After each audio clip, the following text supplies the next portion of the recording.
Drone Korut tembus zona larangan terbang di sekitar kantor kepresidenan Korsel.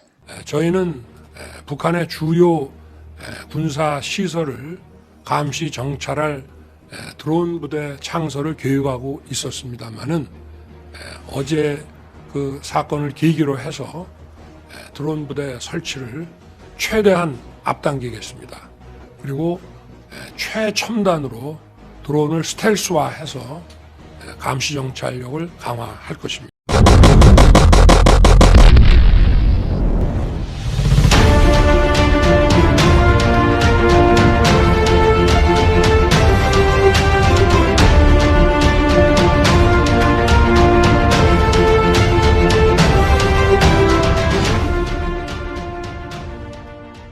Sebuah pesawat tak berawak Korea Utara dikonfirmasi memasuki zona larangan terbang dengan radius 3,7 km di sekitar kantor Presiden Yoon Suk Yeol di Seoul kemarin lalu. Pengumuman ini menepis bantahan otoritas pertahanan Korsel tentang insiden ini. Pesawat tak berawak itu termasuk di antara 5 kendaraan udara tak berawak yang dikirim Korut melintasi garis demarkasi militer yang memisahkan kedua Korea pada kemarin lalu. Militer Korea Selatan gagal menembak jatuh drone-drone tersebut yang menimbulkan pertanyaan tentang postur pertahanan udaranya. Itu drone terbang sebentar ke tepi utara zona, tetapi tidak mendekati fasilitas keamanan utama, kata pejabat militer seperti dilansir kantor berita Yonhap News Agency Minggu. Fasilitas itu mengacu pada area keamanan yang disebut P73, tapi saya ingin mengklarifikasi bahwa tidak ada masalah terkait keamanan kantor kepresidenan di Yongsan, kata pejabat itu menekankan. Menteri Pertahanan Korsel Lee Jong-suk pada Minggu melaporkan tentang masuknya drone ke zona kepresidenan.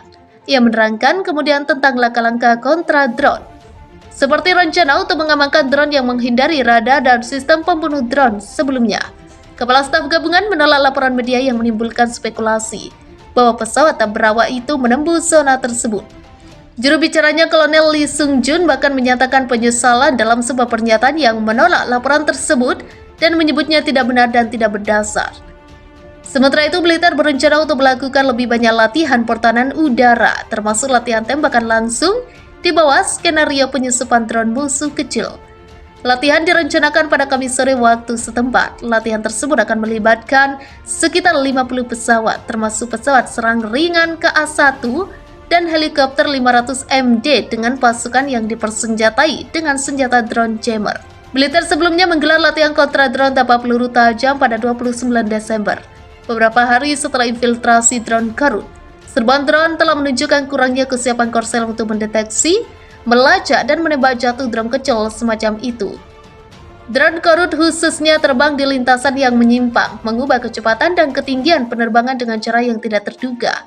Menurut Kementerian Pertahanan, beberapa drone yang diduga milik Korea Utara menyusup masuk wilayah angkasa Korea Selatan pada hari Sabtu, kata militer Korea Selatan yang menanggapinya dengan jet-jet tempur dan helikopter serang. Korea Selatan mengerahkan jet tempur dan helikopter sebagai tanggapan atas serbuan drone Korea Utara yang dimulai sekitar pukul 10.25 waktu setempat. Militer Korea Selatan melepaskan tembakan peringatan dan berupaya menembak jatuh sedikitnya satu drone itu, dan menggambarkan situasi itu terus berlangsung 6,5 jam setelah dimulai. Militer kami mengerahkan pesawat pengintai berawak dan tak berawak ke daerah-daerah yang dekat dengan garis demarkasi militer dan Korea Utara untuk mengambil tindakan yang sesuai dalam menanggapi drone Korea Utara yang melanggar wilayah udara kami. Kami melakukan kegiatan pengintaian dan operasional seperti memotret fasilitas militer utama musuh. Militer kami akan terus menanggapi secara menyeluruh dan tegas provokasi semacam itu oleh Korea Utara, ujar Lee Sung-oh, pejabat dari Kepala Staf Gabungan Korea Selatan. Drone pertama melintasi garis demarkasi militer DML di daerah perbatasan di Provinsi Gyeonggi pada pukul 10.25 dan disusul dengan beberapa lainnya. Menurut para pejabat militer Korea Selatan, jumlah pasti drone itu tidak jelas tetapi di bawah 10, kata para pejabat. Para pejabat Korea Selatan mengatakan mereka tidak tahu apakah drone tersebut bersenjata, tetapi mereka mengatakan bahwa drone itu berukuran kecil dan tampak mirip dengan pesawat tak berawak yang dibuat secara kasar oleh Korea Utara dan ditemukan di daerah perbatasan Korea Selatan pada tahun 2014. Militer Korea Selatan mengerahkan jet-jet tempur dan helikopter serang untuk menanggapi penyusupan pada hari Senin. Salah satu pesawat Korea Selatan yang terlibat dalam aksi tanggapan itu, pesawat serang ringan KA-1 jatuh di sebelah timur Seoul, meskipun para pejabat belum menjelaskan penyebabnya.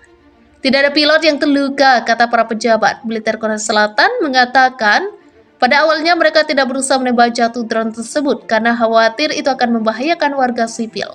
Drone yang diduga milik Korea Utara itu terlihat di beberapa daerah perbatasan di bagian timur laut Korea Selatan, termasuk di Pulau Gangwa, Gimpo, dan Paju, kata para pejabat. Salah satu drone itu sempat terbang sebentar di atas ibu kota Korea Selatan, Seoul, menurut kantor berita Newsone. Menurut media lokal, keberangkatan pesawat dihentikan sementara di Bandara Utama Korea Selatan, Incheon, dan di Bandara Gimpo yang lebih kecil. Kedua bandara itu dekat dengan daerah yang dilaporkan disusupi drone Korea Utara. Drone Korea Utara telah beberapa kali melintas masuk ke Korea Selatan, meskipun ini adalah serangan pertama dalam kurun 5 tahun lebih, kata media lokal. Para pejabat Korea Selatan mengatakan drone yang digunakan dalam serangan terdahulu diperlengkapi dengan kamera dan tampaknya dimaksudkan untuk menjalankan misi pengintaian. Korea Utara belum mengomentari serangan terbaru ini, namun pada masa lalu Korea Utara membantah mengirim drone ke Korea Selatan. Korea Utara belum mengomentari serangan itu, tetapi pada masa lalu membantah mengirim pesawat mata-mata ke Korea Selatan. Korea Utara terus meningkatkan ketegangan tahun ini, meluncurkan rudal dalam jumlah terbanyak, dan melakukan penembakan artileri di daerah perbatasan yang sensitif.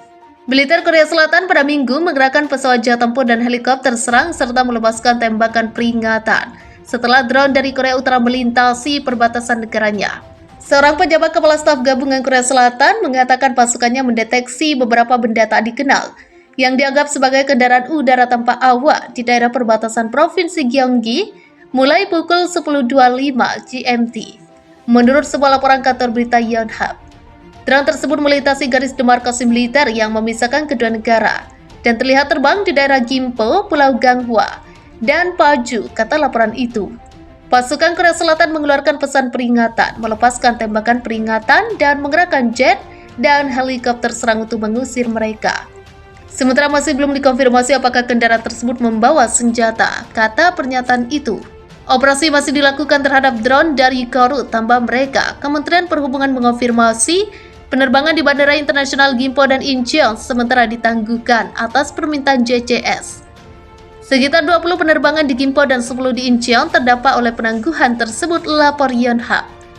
Militer Korea Selatan pada Sabtu telah mengonfirmasi bahwa pesawat tak berawak Korea Utara telah melanggar zona larangan terbang paling penting. Drone Korea Utara itu terlihat melewati sekitar kantor kepresidenan Korea Selatan. Sementara itu pada bulan lalu terjadi beberapa peluncuran rudal yang dibantah oleh Korea Utara. Pada tahun lalu ketegangan militer di semenanjung Korea meningkat tajam saat Korea Utara melakukan uji coba senjata penghancur hampir setiap bulan, termasuk menembakkan rudal balistik antar benua tercanggih yang pernah ada.